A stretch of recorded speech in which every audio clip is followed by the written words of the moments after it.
Good evening. Good evening, and welcome to part two of Faithful America's three-part series. Project 2025 is Project Theocracy, the Christian-Nationalist Roots of Project 2025. Tonight's episode is called MAGA's Project 2025 is Project Everywhere. My name is the Reverend Nathan Empsall. I am the Executive Director of Faithful America, as well as an Episcopal priest. And I'm very excited to be joined in a few more minutes by our guests tonight, the Reverend Rhonda Thomas of Faith in Florida, and Nik Nartowicz of the Americans United for Separation of Church and State. Now, for those joining us for the first time tonight, Faithful America is the largest online community of grassroots Christians, roughly 200,000 members, who are putting faith into action for love and social justice and against the religious rights hijacking of our faith. Our motto is love thy neighbor, no exceptions. Now, it's okay if you didn't tune in to part one of this series. I think tonight will be fully self-explanatory.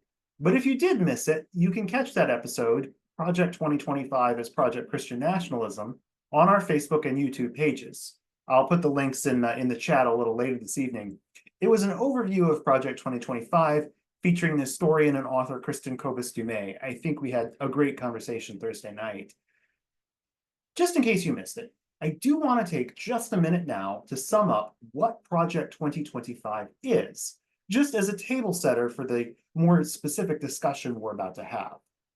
The too long did not read version is that Project 2025 is a 900-page document that lays out an authoritarian agenda for the next Republican presidential administration. It was written by the Heritage Foundation and a host of current and former Trump aides, some of the people closest to him. It was guided by an advisory committee of Christian nationalist organizations. Project 2025 seeks to expand executive authority in unprecedented and dangerous ways and enact a theocratic agenda of ripping away basic freedoms in order to increase power just for those like the Christian nationalists who wrote it and just for the profit of the corporations behind this.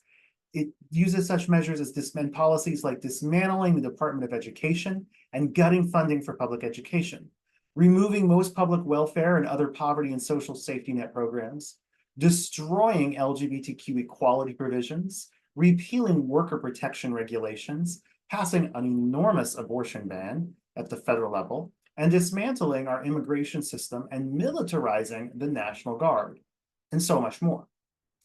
But Project 2025 isn't just about these freedom-denying policies. The Heritage Foundation kind of writes those up every 4 to 8 years for a future Republican administration. These are a more extreme version, but what's really new isn't just the level of new extremism.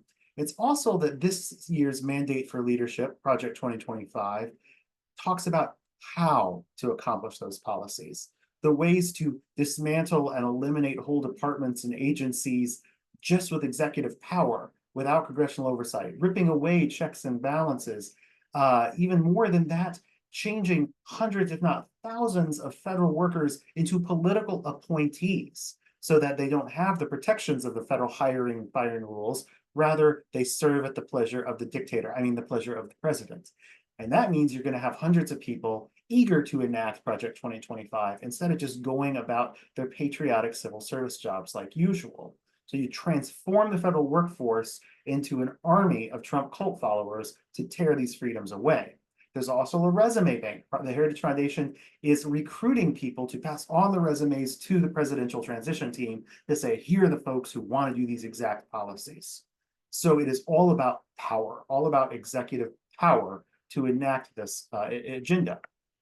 So why are we talking about this tonight? Why Project 2025 in a Faithful America Christian webinar series? There are 3 reasons. First, Project 2025 isn't just another Heritage Foundation document. It isn't just another Republican Party platform from Donald Trump's aides, once upon a time endorsed by Trump at a Heritage Foundation dinner. No, it's also a very specifically Christian nationalist document. And fighting the hijacking of our faith by white Christian nationalism, the political ideology by that name, is at the core of what we do at Faithful America. It doesn't always show up in the text of Project 2025. They're pretty good about not saying the quiet part out loud, but you can really, they don't use a lot of biblical language or religious language. They do in some cases, particularly the LGBTQ attacks. But where we really see the Christian nationalism emerge, it is in the policies, just not in their language. These are the policies that are part and parcel with the religious rights agenda. This is their agenda. It is their power grab. And these are policies that enjoy almost all of their support among fundamentalist Christians and right-wing conservative Catholics. But where you really see it is in the advisory committee. Tony Perkins and his Family Research Council, the James Dobson Institute, Steve Miller's America First Legal, which wants to get rid of the First Amendment's ban on established churches at the state level. On and on and on. Hillsdale College, the Alliance Defending Freedom. The advisory committee behind Project 2025 is a who's who of the new right-wing Christian nationalist religious right. So that's why we're talking about it. It's a hijacking of our faith, and we as Christians need to be the ones who say, this doesn't speak for us.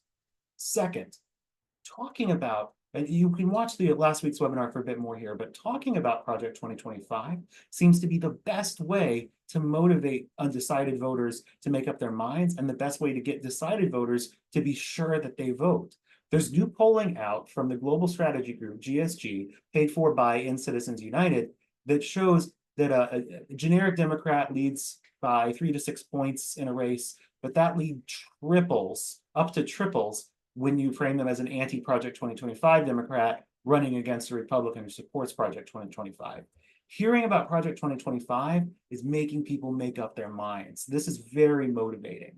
It's also far more likely to convince people who oppose it to vote, to go ahead and show up at the polls, than 3 other traditional negative ads were. So it gets people to make up their mind, it gets them to vote. If you're wondering how to talk to people in your life about this election, Project 2025 is how. It's attacks on our freedoms, on our religious freedom, given how much it supports only one sect of religion, and why your religion leads you to oppose it. That's the way in. Finally, and this is what we're really going to dig into tonight, Project 2025 is not just a federal issue or a single elections issue. No matter who wins the White House, it's going to be what Republicans in Congress use to try and tie up and every appropriations fight and shut down the government. Include these policies that are from this agenda, or we won't vote to fund the government. So it's not going away. But even more than at the appropriations level, we're already seeing it in the states. You see, Project 2025 isn't just something that might happen if the election goes a certain way. It's already here. It's not a threat far off in the future. So many states have already passed policies that are in Project 2025. In fact, it's a bit of a circle. States passed these authoritarian policies that inspired Project 2025. And now that Project 2025 has streamlined them, laid them out, created a blueprint for how to pass even more, you'll see even more states trying to jump on the bandwagon or get even worse than they already have, like in Texas, where they're trying to add more Christian nationalism into the classrooms. They've already done that. It's just getting worse with this kind of guidance. Texas, limiting access to birth control. Florida, banning workplace heat safety measures. Iowa, relaxing regulations for safety at child care centers. Georgia, passing dangerous rules that will allow partisan local officials to overturn valid election results. All of this is in Project 2025 now, and it's going to bring it to even more states. That's what tonight is all about. But before I introduce our 2 guests, I want to make 2 final announcements of my own. First, because I know this is the question we're going to get asked the most. Yes, we are recording this webinar. We will send out YouTube and Facebook links tomorrow to everyone who registered. Well, we will upload it to YouTube and Facebook tonight or tomorrow morning at the latest. We will send you the link. Everyone who registered will get those links, maybe a bit later in the week, but we'll send that email out. We will also be taking your questions later in the hour. Please feel free to use the Q&A box down below to share them with the panelists and myself as we go along. Again, don't use the chat, use the box marked Q&A. Finally, second, our final episode will be next Monday, September 23rd, but at a different time at 3 p.m. Eastern. We'll conclude with MAGA's Project 2025 is Project Everything. Last week, we really got into the Christian nationalism. Tonight, we're getting into how it's a threat at the state level. Next week, we're going to talk to a panel of experts to dive into some specific aspects of Project 2025's anti-freedom agenda, talking about LGBTQ rights, abortion access, climate change, and the death penalty, with experts from the Interfaith Alliance, GRIST, the Climate Solutions Publication, and Death Penalty Action. I've put that link in the chat, and to register, I'll put it again later tonight.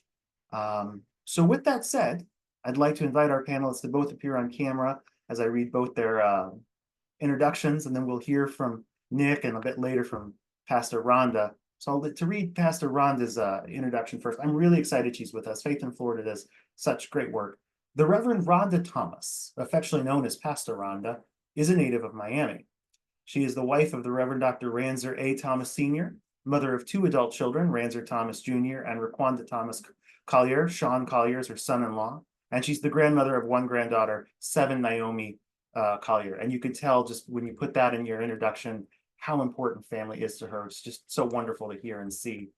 Pastor Rhonda and her husband are the founding pastors of the New Generation Ministry Baptist Church in Opelika, Florida. And in addition to her pastoral leadership there, she has an extensive social justice background in grassroots organizing. She has led community rallies in support of stopping gun violence and other major issues. Pastor Rhonda and Nik, I'd invite you both to join me on camera. Pastor Rhonda is a trailblazer with a heart for social and economic justice. She is the executive director of Faith in Florida, and the first African-American woman appointed to that role in Faith in Florida's 31-year history. FIF is a powerful, multicultural, multi-faith, nonpartisan social justice organization, a network of congregations and community organizations in Florida addressing systemic racial, social, and economic justice issues affecting marginalized communities. Under her leadership, in only 4 years, it has expanded from organizing in 5 counties to having a presence in 41 counties and 100 cities across Florida, including many rural communities. And there's a bit more you can read about her on the registration page. And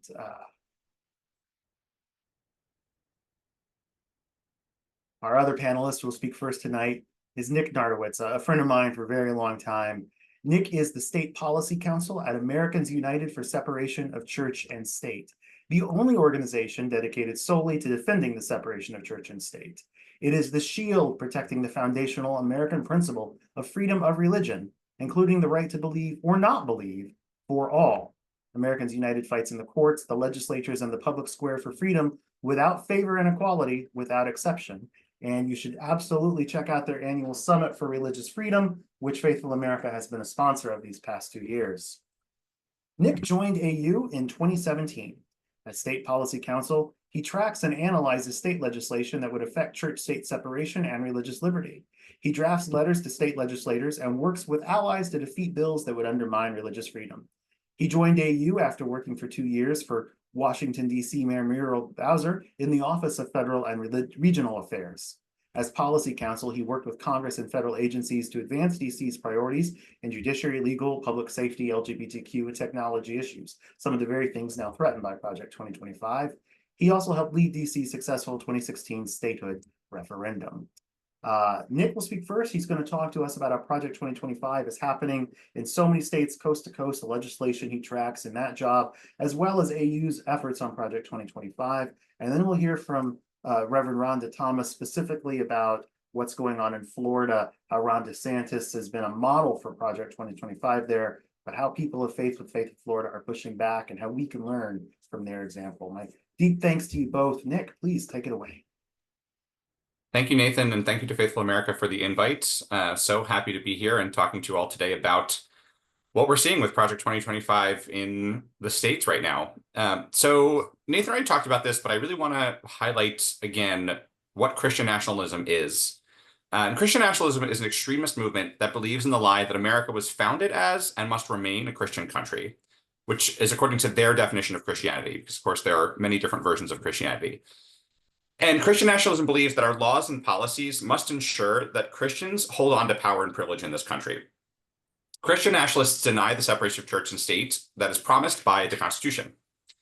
So Project 2025, as Nathan explained, was spearheaded by Christian nationalists and reflects many of their dangerous beliefs. It seeks to take away America's freedom to live, Americans' freedoms to live as themselves and believe as they choose. And the ways that they're attacking those rights is, one, they want to eliminate the Department of Education and divert public funds to private, mostly religious schools. They want to roll back the rights of LGBTQ plus people and promote the so-called biblically based family structures. They want to ban most accessible forms of abortion and reproductive health care, including ramping up abortion surveillance. They want to erect roadblocks to racial justice, using anti-discrimination laws against those who are claiming racism and a government denying that American history has ever been racist. And they want to redefine religious freedom as a license to discriminate. So how are we actually seeing this play out in the States? Education is really the biggest way that's there. They have not reinvented the wheel here. Private school voucher programs have existed in this country for a long time, but specifically, we've really seen a resurgence of them over the last 20 years. And in the last 5 or so years, the number of programs across the country has really exploded. So private school vouchers are a problem because they don't improve student achievement. They lack accountability to taxpayers. They fund discrimination, can exacerbate racial segregation, and in fact are rooted in racial segregation. And they harm religious freedom by forcing people to pay for someone else's religious education. We've really seen the increase in the last 2 to 3 years of universal voucher programs, which means that every child in a state is eligible to receive a private school voucher. And all that really does is highlighted the many problems with vouchers. The fact that they don't improve student test scores, the students who are getting them primarily already attend public schools, which means the money is going to families who can already afford to send their kids to private schools, which means that they're actually creating new obligations for state budgets and decimating state budgets. Arizona, for example, their voucher program exploded their budget by 1,300%. We're also seeing an increase in attacks in the LGBTQ plus rights arena. A big way that we're seeing that is RFRAs, or Religious Freedom Restoration Acts. RFRA, which is a federal bill, when it was initially passed in the early 90s, was meant to protect religious freedom, especially for religious minorities. It was actually intended to act as a shield to safeguard religious exercise. Unfortunately, since its passage, RFRA has been twisted and is now being exploited to justify discrimination and other harms, particularly to women, LGBTQ people, and people of minority faiths. We're seeing states around the country pass those RFRAs, and actually there were a couple that passed this year in Iowa and Utah. So we're seeing an increase in those passing again in the country. We also see a lot of anti-trans legislation, whether those be healthcare refusals or bills that allow people to refuse to use the correct pronouns for students and don't say gay laws. I don't think I probably need to go into too much depth on the abortion bans. We've seen bans on abortion or limits on access to abortion and access to reproductive healthcare across the country. And we're actually also really now seeing a lot of pushback against the effort to pass constitutional amendments to protect the right to abortion. And all of this comes from the Project 2025 playbook.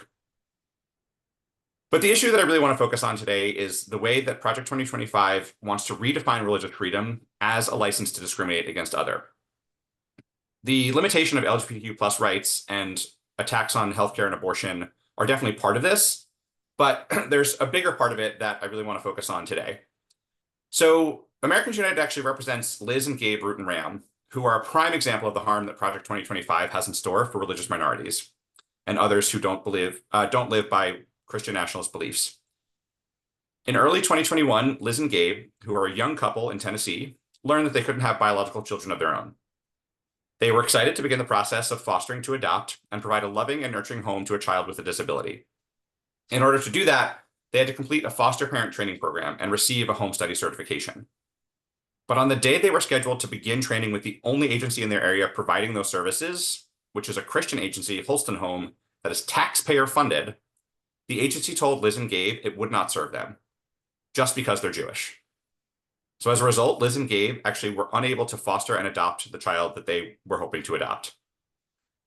Liz and Gabe were shocked, hurt, frustrated, and disappointed. And they actually filed a lawsuit to end the discrimination, and Americans United, as I said, is representing them. And actually in 2019, I helped fight that bill to try to stop it from being passed in Tennessee that actually allows taxpayer-funded foster care agencies to do this. So AU is now fighting in court on behalf of the Root and Rams to stop the blatant discrimination that they faced. But Project 2025 actually targets lawsuits like theirs. Project 2025 supports this discrimination by foster care and adoption agencies and would actually expand the rights of social service agencies, employers, schools, hospitals, and more to use religious freedom as a license to discriminate. And as Gabe said upon learning about Project 2025, quote, "If Project 2025 can come for us, it can come for anyone," end quote. So what is AU doing? Well, on July 10th, we launched a national campaign to put a human face on the immense harm that Project 2025 would inflict on the country if this Christian nationalist agenda is implemented. Our goal is to make sure people are educated about this anti-democratic agenda and recognize how many people in their lives would be harmed by it. Nathan talked about the studies about Project 2025, and there's a research that shows 76% of people know little or nothing about Project 2025, but when they do learn about it, they oppose that agenda. So we're helping Liz and Gabe tell their story of the discrimination they experienced and that Project 2025 would inflict on non-Christian and LGBTQ plus prospective foster parents.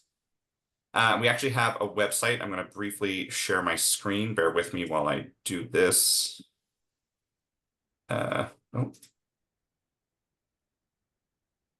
Just kidding. I actually don't think I know where that is. Oh, here it is. Sorry. So we have this Project 2025 website that has a video actually about Liz and Gabe that you can watch, as well as information about what it will do, how it affects abortion access, LGBT rights, who's behind it, how it affects public education. So there's a lot of information there. And you can actually also get access to our Project 2025 toolkit if you sign up. So we have that toolkit as well, and that toolkit is meant to be a resource for people to start conversations about Project 2025. One of the things that's really insidious about this is when you talk about Project 2025, people want to know, what can I do? What can I do now? And there's not a lot to do right now because, as Nathan explained, it's a set of ideas, right? It's a plan for should Donald Trump and Republicans take power. So all you can really do right now is explain it to people so that they know what the plan is should that happen. So this toolkit that we have is meant to be a resource for you to start conversations about it, to understand the dense jargon and coded language. It's a 900-page playbook. It's very long. We don't really expect everyone to read it. But you can understand through the toolkit how it's going to harm people and how it's going to harm our democracy. Because the reality is that all of us are at risk. Project 2025 is coming for all of us and all the people you care about, whether they're LGBTQ plus people, women, Black and brown people, immigrants, young people, and everyone who cares about freedom and equality. So I will pass it off. Thank you, Nik. Really appreciate that. We'll have some questions for you in a few minutes. I do encourage everyone to check out the Root and Rams video that Nik was talking about, Gabe and Liz and their story. I did a webinar with AU about Project 2025. Flipped my and Nik's chairs a few weeks ago, and they played that video, and I hadn't heard that story before, but it really puts a face on the attacks on our freedoms that are happening and reminds us that this is about religious freedom, right? That Jewish communities sometimes say that in cases of at the health of the mother, abortion is necessary. They are looking to adopt children too, just like anyone, and yet those rights are being systematically taken away. If you're not a conservative, white, evangelical, maybe Catholic Christian, your rights don't matter to those behind Project 2025. It's an attack on the religious freedom of all Americans. Fortunately, many people of faith are pushing and fighting back. And so I'm delighted to bring in the Reverend Rhonda Thomas, Executive Director of Faith in Florida. I read Pastor Rhonda's bio earlier. I'll just add two little things to say. If you haven't heard of Faith in Florida, you might have heard of Faith in Action, or previously called PICO.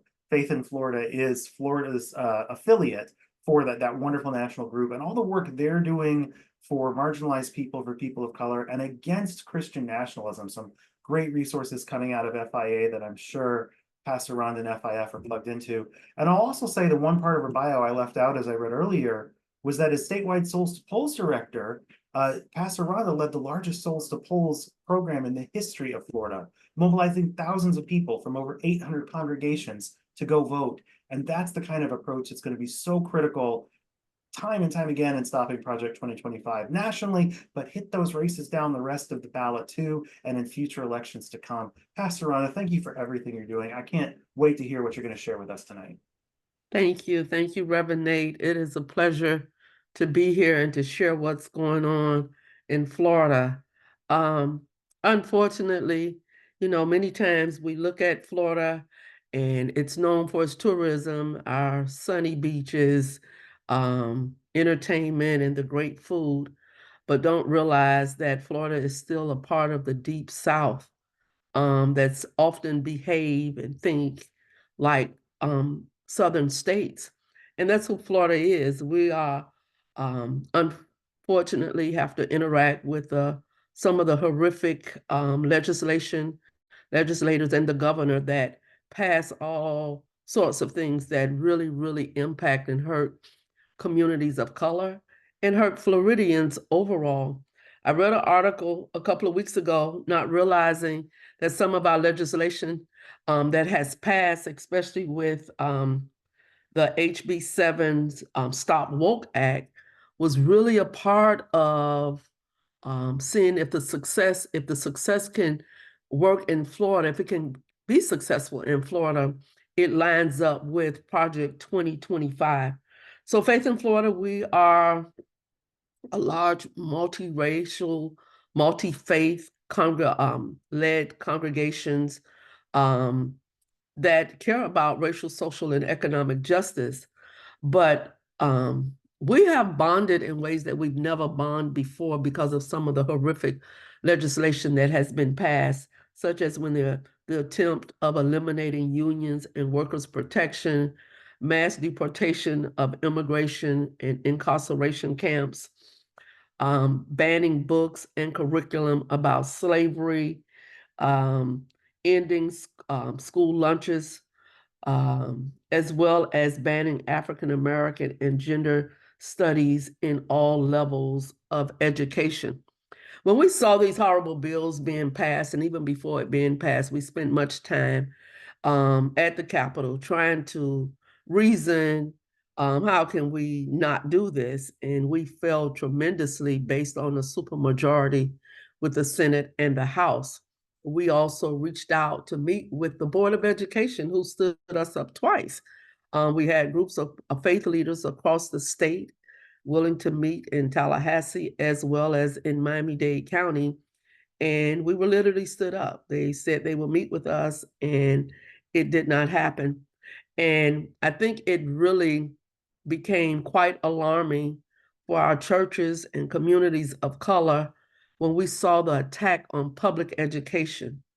And then when the bill was passed, the diluting and teaching of African American history, it really pushed us in a space that we understood that the state of Florida and the governor and legislators had given us a bag of lemons, that we knew that we had to do something different.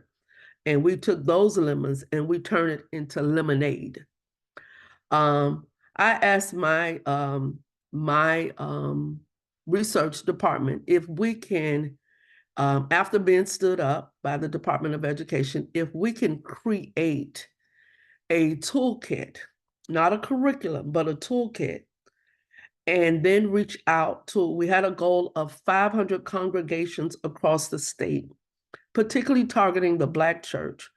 If we will agree to use Faith in Florida's toolkit to teach African American studies from our congregations. We did not understand at all why the Department of Education did not trust our educators to do a beautiful job in teaching African American history. But to think that they would teach it in a manner to deliberately offend white children, we just couldn't believe it. The faith community had more trust in the professionalism of our educators across the state of Florida.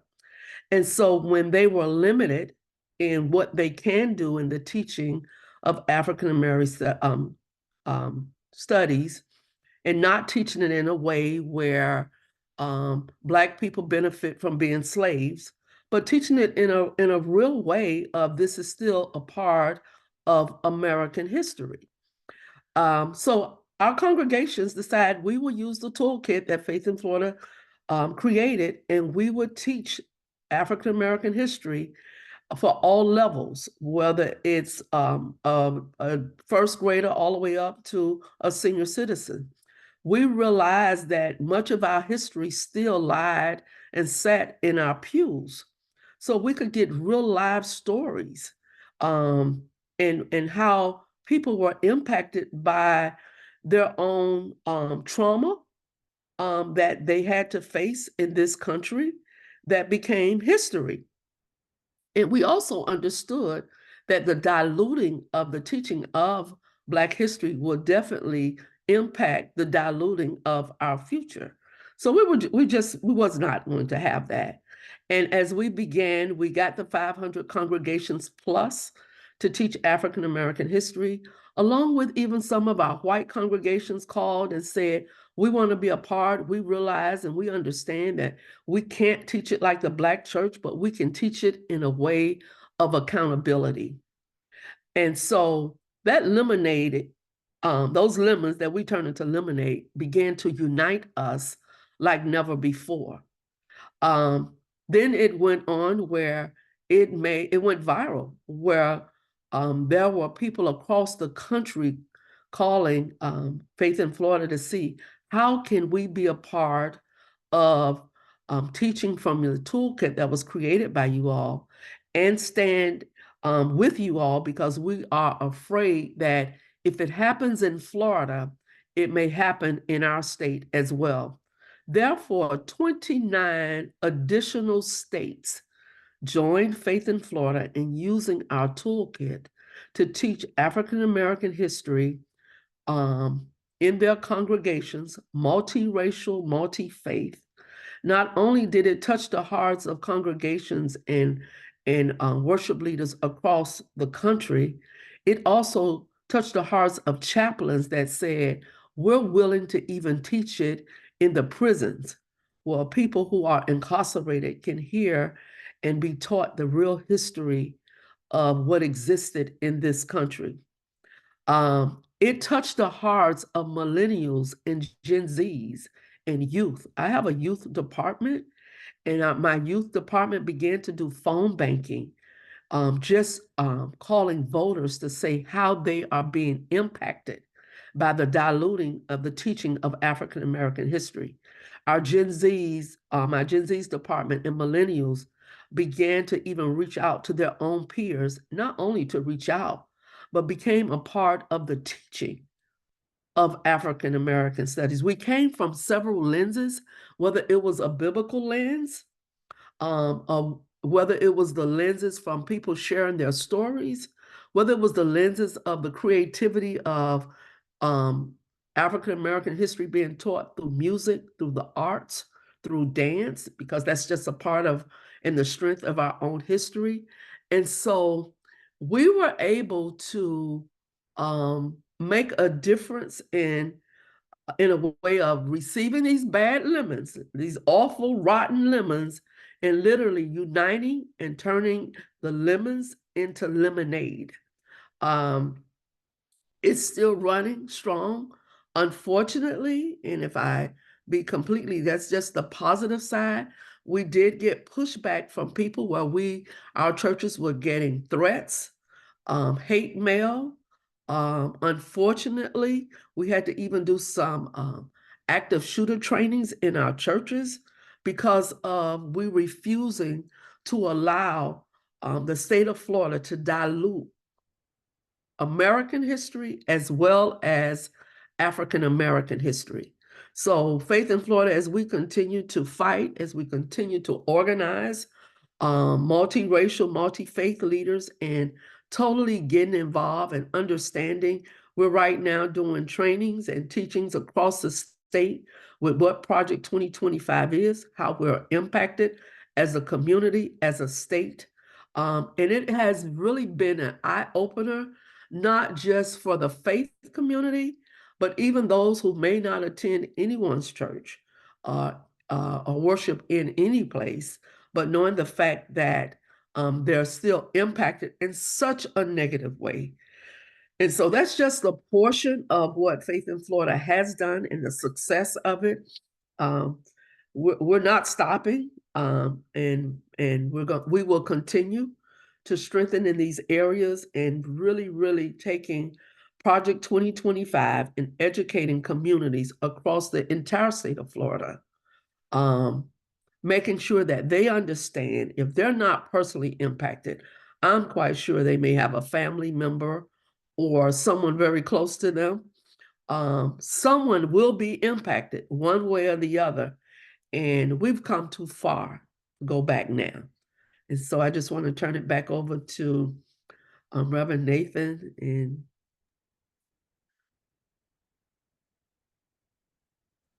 Thank you, Pastor Rhonda, and I'll invite you to stay on camera. Nik, if you'll join us on camera as well, we'll turn to Q&A.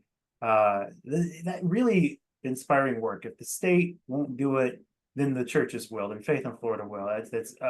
Thank you for that work and for sharing about it. But I think in some ways that also shows part of the problem. The church is not as big as the state. It can't take on all the work of the schools. I have another friend in Florida, the Reverend Russell Meyer, who leads the state council of churches there. And Russell tells me that he sees the repeal of poverty programs as a church tax, as a tax on houses of worship, because they do what you're doing. They take up the work the state isn't doing, but it costs and burdens the houses of worship so much. So thank you for taking on that burden. Yes. Some questions for you both. I've got them, but we've got some great ones I'll dive right into in the Q&A. A couple people have asked you, Pastor Rhonda, do you have a link available to that toolkit? Yes, you can go on www.faithinflorida.org, and it will just it would actually look up Black history or African American history, and it will take you to the toolkit, and you will see all of the resources that we offer in the teaching of all levels of African American history. There it is. I'm putting that in the just found it, so I'm putting the link in the chat. And we'll send out an email with to everyone who registered with the links to the video of tonight's webinar. We'll try and include some of these links too in that email. I don't know if that'll be tomorrow or Friday, but we'll get those resources out to everyone watching. There was a question for you, Nik. Freya asked, do you know what is the current status of the Root and Rams lawsuits? Yes, so it is currently headed to trial. To make a long story short, the Department of Social Services in Tennessee filed a motion to dismiss the case and actually won at the trial court, so we had to appeal it all the way up to the Supreme Court. And so earlier this year, the Tennessee State Supreme Court allowed our lawsuit to proceed, so it will now proceed to trial. So it's a long time coming. We originally filed it in 2022. And if you are not a lawyer or new to this, have never been involved in litigation, it takes a long time to get through litigation. And the trial itself will not be the end of it. I'm sure after that, there will be appeals and it will go on. But at this point, the trial will proceed.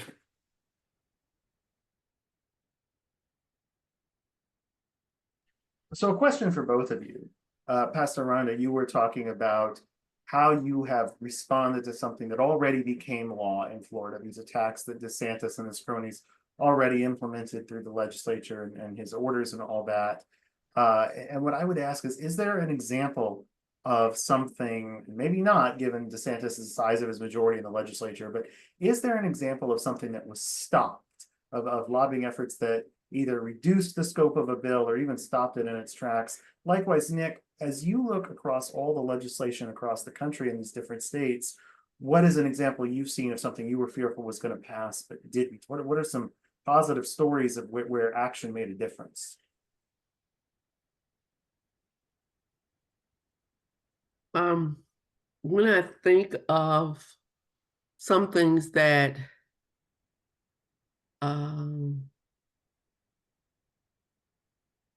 we haven't completely stopped it, but we have made a difference in slowing down some of the horrible things that took place.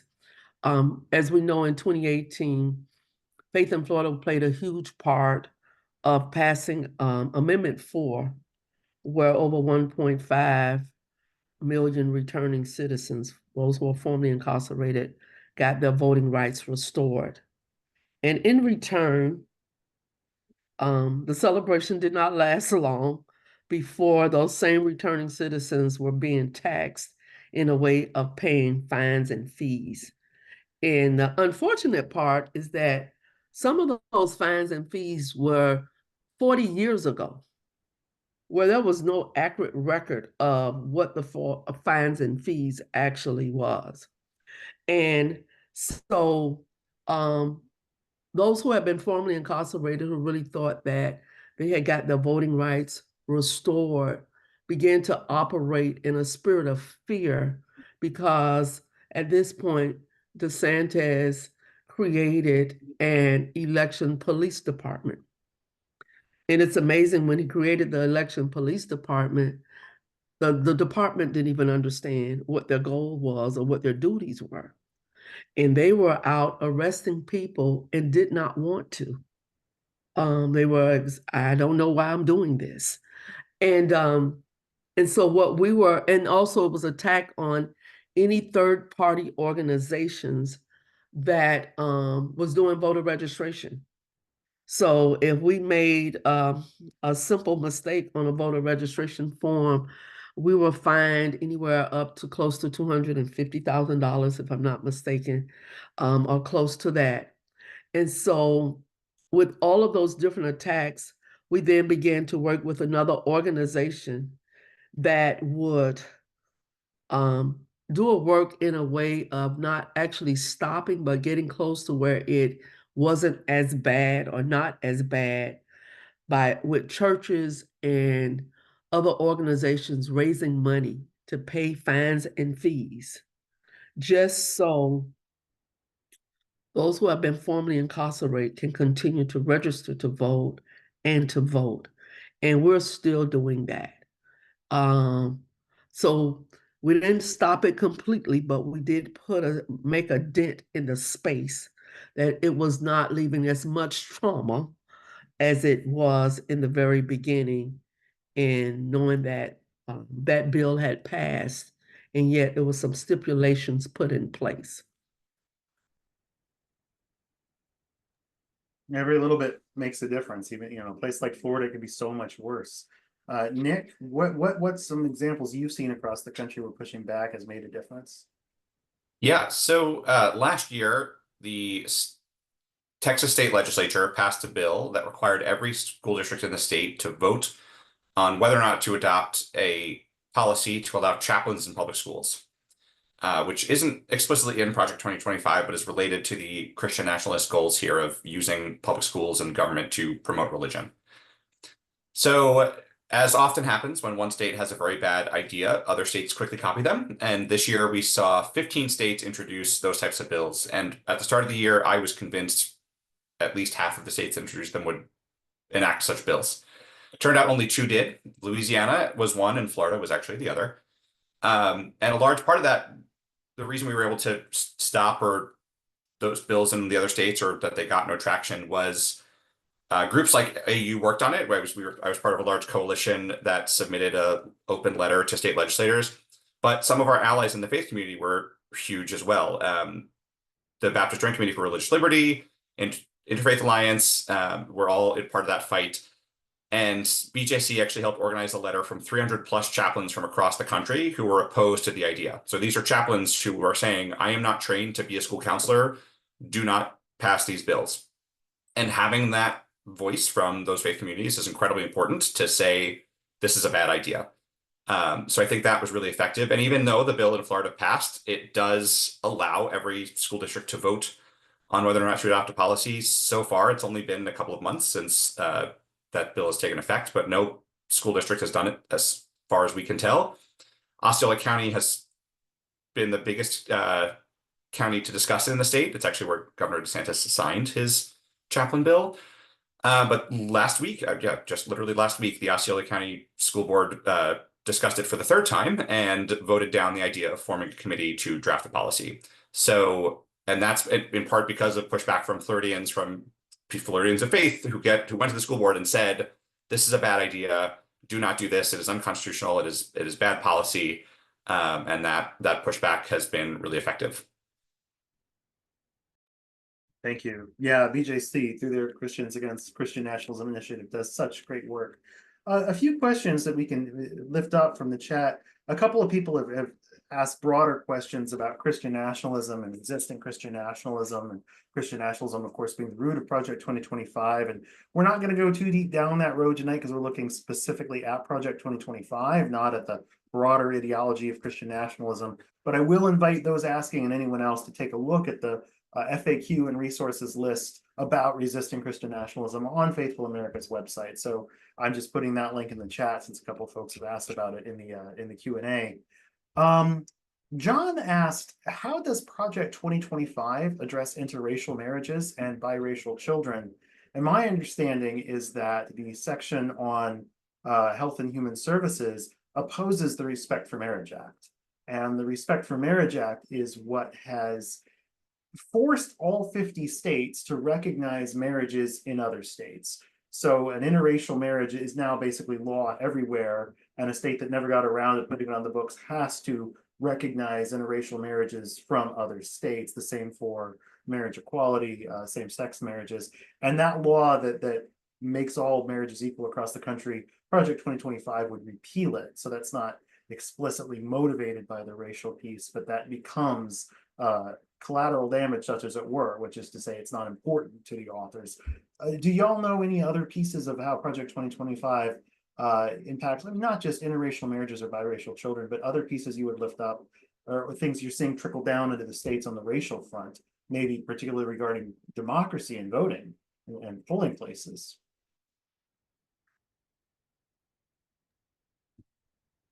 So I would say we don't see it yet, but to me, that's one of those situations where it's, I didn't speak out when they came forward. I didn't speak out when they came forward right down the line.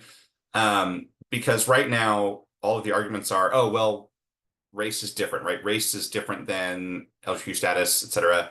But we know that a lot of opposition to any sort of integration was based in religion, right? The reaction from after Brown v. Board of Education was to create private school vouchers, actually, and send kids to all white Christian academies. A lot of the opposition to interracial marriage came from a place that was rooted in religion. So it might not be a stated goal now, but it feels like an inevitable end result of what will happen, right? When you chip away at the rights of LGBTQ people, you will eventually get to that place where people will start chipping away at the rights of interracial couples. Or the more you send things back to the states, you will have a state that does not want to allow interracial marriage and will think, oh, well, let me try to test this new theory under the other ways that we've been able to take away some rights.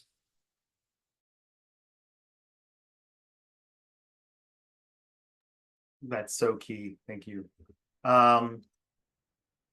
Liz has mentioned a couple times in the chat. I'll give it a shout out. StopMomsForLiberty.com. Says that a Florida-based organization with a national scope and 20,000 members. Moms for Liberty obviously are behind a lot of this, but especially the education pieces. So check out Stop Moms for Liberty. Thank you, Liz. A question specifically for you, Nik, and Pastor Rhonda, feel free to jump in. I might jump in on this too.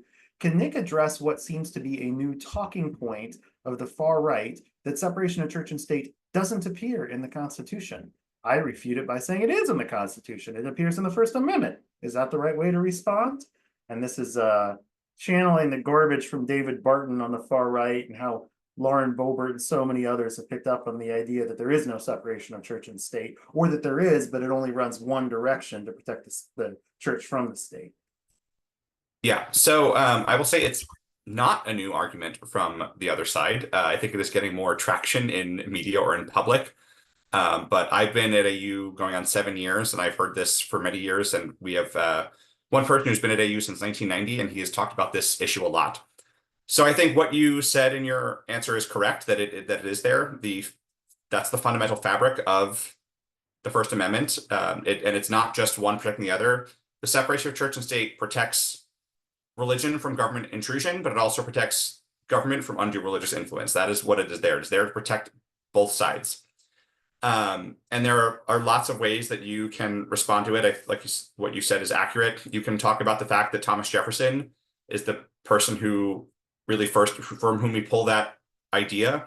And he wrote the Virginia Statute for Religious Freedom, which was the precursor to the First Amendment. You can talk about the fact that the US Constitution was the first secular constitution. Outside of the First Amendment, we actually also have Article 6 that says no religious tests are allowed.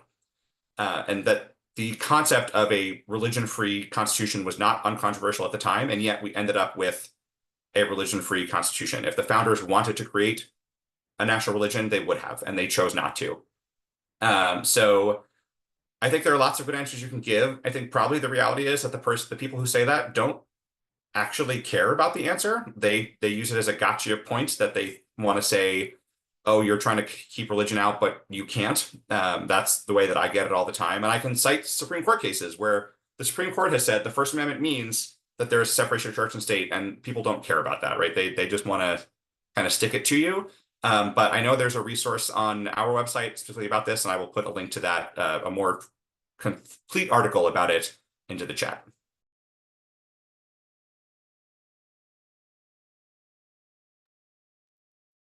Thanks, Nik. That's part of your answer is a great segue into the next question. Several people have asked variations of the question about how do we talk about Project 2025? Are there specific bullets or specific talking points that are really effective? And I think we can apply that to anything really passing in states and the kind of legislature too. And I'll give a quick answer, and then I want to ask both of you, what are the things you have seen most effective at reaching those who can be reached? I mean, the sad fact is your friend who is a very ardent Donald Trump supporter is not going to change their mind between now and November 5th. But the cousin or the nephew or the quiet friend listening to your conversation with them might change their mind or make it up, or have already made up their mind, they don't care that much, and you get them, you motivate them just a little enough to go vote or to start speaking out too. So I would say a couple things. First, the poll that Nik and I have both cited about Project 2025 finds that people are associating 5 words with it. Like over 70% of people who have heard of Project 2025 associate these words with it when asked: extreme, far right, authoritarian, anti-democratic, dangerous. And I find it fascinating that anti-democratic is on the list, because usually talking about freedom holds better than talking about democracy. So I'm going to put those 5 words in the chat. Also, Nik, can you shared the link to hosts and panelists? If you could reshare that to everyone. If you don't have that feature, let me know, I'll share it. So these are the 5 words that I think seem to be breaking through. So if that's how you describe Project 2025, these words seem to make a difference. I would say, though, the other thing is make sure people do know it's Donald Trump's closest aides who wrote it, and that Trump may not have endorsed Project 2025 by name. But at a Heritage Foundation dinner, he said Heritage is going to lay out our plan and our agenda, and they're going to do a great job. So this really is his agenda. For those who say it's a left-wing conspiracy theory, Trump himself has backed it. J.D. Vance has written the introductory chapter for the new book of Project 2025's author at the Heritage Foundation. But I think what breaks through the most on anything, you can't just bot people with arguments or talking points. It makes them feel argued. There's no silver bullet that's going to get me to change my mind. Your cousin's no different. What matters is being in relationship and the way we talk to each other and the way we listen to each other. So instead of saying, here are 5 things you didn't know, listen to me now, they're just going to remember you grumbled at them. Well, what matters to you? Why do you support this? Why do you support Trump? What matters to you? Hey, that actually matters to me too. Did you know Project 2025 says this about that? So instead of saying it's the abortion piece that's most effective, or the immigration piece, find the thing where they're most ambivalent about Trump or about the right-wing authoritarian agenda, and share how that is affecting freedom from Project 2025 or from your state legislature. But that means you have to know the facts. You've got to get a little educated to be able to have that conversation and to have it lovingly rooted in listening. That's my answer. Nik, Pastor Rhonda, can you go first? What are you seeing? What talking points have you found effective in motivating people to join your work? What we found to be effective, and it's different angles. If we're canvassing and we're on the doors, we're used to, we do a training meeting people where they are. Secondly, we conduct a lot of listening sessions that's broken up by gender, race, and age. We want to make it relatable. But what we notice is what really impacts, what we've found is that people are more in tune through the educational piece, because they really don't know what's in those 900 pages. And then to find out what they're actually impacted by, or could be impacted if this should actually come to the fullness. And so whether we say the cutting of Social Security or Medicare or the Affordable Care Act, or raising the retirement age, eliminating certain things that impacts them, is it's like, whoa, I didn't realize how I will be impacted in such a way. Even ending marriage equality, um, um, ending no-fault divorce, all of those things that, people find themselves, wait a minute, this impacts me. And it goes beyond race, it goes beyond even a party. People are being impacted. And so what we've noticed is that they've taken a greater interest in knowing that how they can be impacted, and it's moving them. And this is where the shift came, is literally talking to people, listening to people, and even sharing, this is what's, you can be impacted, or and then hearing their concerns. And so this is what has worked for us, really, is by not having these really talking points, but listening and educating has made a huge difference in the state of Florida. I'll add, I think a lot of these ideas and concepts seem almost so extreme and ghoulish that people don't think they're real. And so you have to make it real, right? And that's what happened with Roe v. Wade. People thought, oh, they're never going to overturn Roe v. Wade. And then, of course, it happened, right? So what I think is most effective is talking about the ways they're already doing these things, that these are not new concepts, these aren't brand new ideas. So doing things like sharing Liz and Gabe's story to say, look, this is a concept that they are just importing from what they've already done. They are already doing this in states. They've already done this to people like Liz and Gabe, and telling those really personal stories of people who've been impacted already been impacted by what Project 2025 would do is really important and makes it more real for people, as opposed to just an abstract set of ideas that exists in the universe. It's already in play. It's already happening in the States.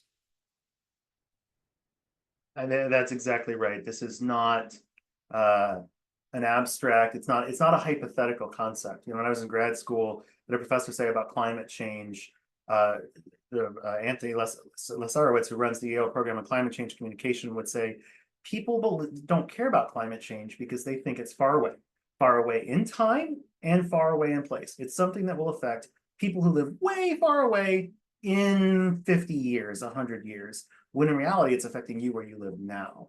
And that's the same thing with Project 2025. It's already in the States. That's the whole point we want to lift up tonight. So to Nik's point, I'll share, this is a great article from the Center for American Progress. And Nik, if you have something at AU, send it my way. I'll put it in the follow-up email that lists out a lot of these laws that are already passing on things, not just abortion and LGBTQ rights, but on child labor laws and regulations, that allowing children to start working in sweatshops again in Iowa, here in the United States, and how that mirrors what Project 2025 does to worker protections. It's already the law in so many states. We're about to wrap things up. I want to share first a couple of other quick ideas for folks to take actions. I know that's how people keep asking here. Nik has shared something in the chat. I'll pass along. We don't have it. Our panelists aren't able to share in the chat. Only I am. Sorry about that, but I can copy paste what Nik had there for you all.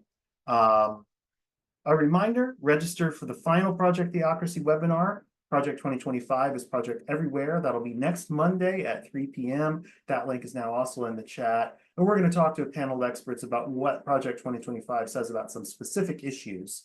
And some of the questions came up in the chat that I think will be really addressed next week. I also want to encourage people to take a couple concrete actions. As Christians, Faithful America is a Christian organization. I assume most joining us tonight are Christian. This project and all these state bills are being passed in our name, which gives us the duty to speak out and say, that's not my Jesus, don't do this in my name. And we'll have a new statement from Faithful America making that point, a statement to the press. You call it a petition if you'd like. I believe that'll be ready next weekend. So before our next webinar, and you can be sure to sign that and just make that public display of Christians opposing Project 2025. Our guest last week, Kristen Kobus-Dumais, the author of Jesus and John Wayne, said few things make the authors of Project 2025 more infuriated than Christian opposition to their work. So we've got to showcase that. Vote. The other thing you got to do is vote. Now that's trite. It's easy to say, but what I'm going to add is you've got to vote in every election, because that's how this is happening at the state legislature level. Even in years where there's a progressive wipeout in the House, a blue wave, we see red gains and MAGA gains. I don't want to be partisan per se, but we do see Christian nationalist and MAGA gains in state legislatures. So you got to vote in the state legislatures to stop the state bills. If you think it doesn't matter, my primary for state rep last month was decided by 2 votes, y'all. So that's not abstract. It finally happened where I live. I did vote, but the other way. Please vote, and vote in those state and local races. This is not just a Harris-Trump issue.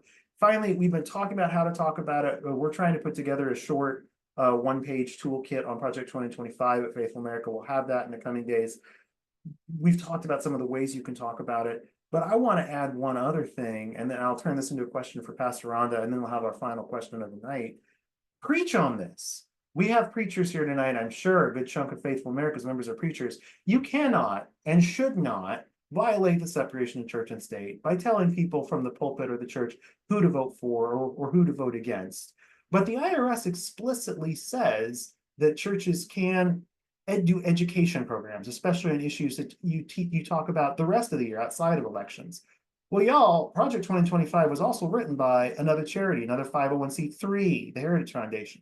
So it is completely acceptable and legal for you in your church to say, you've got to vote. Voting is the way that we enact social justice. And you need to understand the stakes of this election and know why voting is so important, why it is so aligned with our values. Project 2025 shows us the stakes, that things at risk in this election are the loss of public education, the loss of LGBTQ rights, the loss of clean air, clean water. All of this is in this document, Project 2025, that is purportedly a Christian document. We want you to know that is not the Christianity we teach here in this church. Please go vote with your values in mind. So you can educate in church about Project 2025. Just be very sure you don't tell people which party or candidate to vote for or against.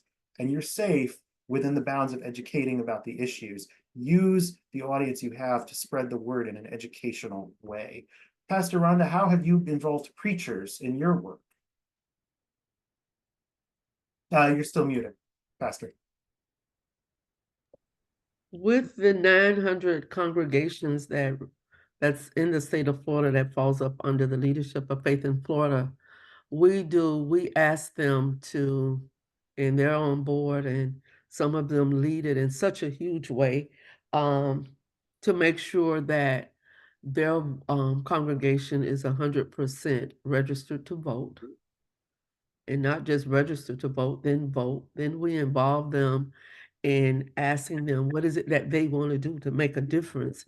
And they do relational phone banking. That's by calling everyone in their own personal phone, asking them to get out and vote and go out and vote based on their own values, even canvassing within a 5-block radius of their congregation, east, west, north, south.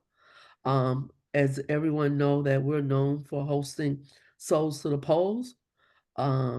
Take advantage of early voting. And if you're going to vote by mail, follow your ballot all the way to the supervisor of elections office. And so we use all of those. So we have prayer visuals, we have Sabbath weekends, and it includes all of those things to get them actively involved, and making sure that we understand and realize that democracy is on the ballot. And that says volumes when we use that term. So that's a few things of what we do. Democracy is on the ballot. Pastor Rhonda, Nik, my deep thanks to both of you for your time tonight. I'm going to ask one last question, but in addition to your answer to this question, if there's anything else you want to add or share tonight about anything we've said or that we didn't get a chance to address about how Project 2025 is already happening at the state level, please add it now. Bring in a concluding statement if you'd like. But my question for you both is this: amidst all this talk of doom and gloom, what gives you hope? What gives me hope is there's a song that in this world of organizing and then giving me hope that I listen to and I have my staff listen to, and it's by the late Sam Cooke. a change is gonna come. And that song motivates me because I'm expecting change in my lifetime, my children and my one granddaughter. I don't want a cycle repeated that reflects the lifestyle of my grandparents, but I want a lifestyle that reflects freedom and liberation in its fullness for all people. And so I just believe what Sam Cooke sung, a change is gonna come.